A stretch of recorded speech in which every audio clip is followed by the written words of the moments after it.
It started with a lie and ended with millions losing everything. Homes, jobs, futures, all gone in one global collapse. But what if I told you that crisis never really ended? We fixed the banks, not the system. And today, you're still paying the price. Every time you pay rent, every time you swipe your card, every time you take a loan. The 2008 crisis didn't die, it simply changed its mask. Back in 2008, Wall Street imploded. Lehman Brothers fell. Markets crashed.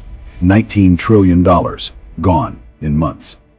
People queued outside banks that no longer existed. Retirements vanished. Entire families lost the homes they'd spent their lives paying for. Governments rushed to rescue the same banks that caused the collapse. CEOs kept their bonuses. The guilty walked free, and the innocent paid the bill. We were told the bailout was to save the economy. But the truth? It saved the powerful, not the people. Imagine this. You lend your friend's money to a gambler. He loses it all. Then you send your friend the bill. That's exactly what happened. Banks took risky home loans, bundled them together and sold them as safe investments. Rating agencies stamped them with AAA. Everyone made money, until no one did. When homeowners began defaulting, the bubble burst, and the entire global economy cracked like glass. To stop the bleeding, governments printed trillions. They called it stimulus. They said it would help the people. But the money never reached the streets. It flowed into the markets, into assets, into the hands of those already rich. Stock prices soared. The rich got richer. And for everyone else, wages froze, rent climbed, and debt became a lifelong companion. By 2010, leaders claimed the crisis was over, but it wasn't. It had simply evolved. Cheap money kept flowing. Interest rates stayed low. New bubbles began to grow, in stocks, in real estate, in crypto. The same disease dressed in a new disguise. Then came 2020. The pandemic struck, and the world repeated the same old playbook. Print more money. They said it was for relief, for families, for small businesses.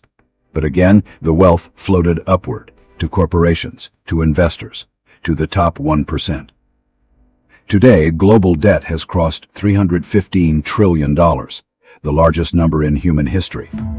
Every second, it grows higher. Every day, it silently tightens its grip.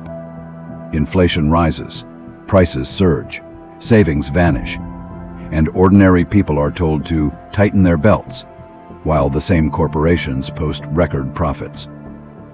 Every dollar printed since 2008 made someone richer, and someone else poorer. The collapse didn't end, it just slowed down. You see it every month in your rent, in your grocery bill, in your shrinking wallet. The system didn't collapse, it adapted. It learned to drain without breaking. 15 years later, the world still lives in the shadow of that crash. We never rebuilt the house, we only painted over the cracks. And now, the paint is starting to peel.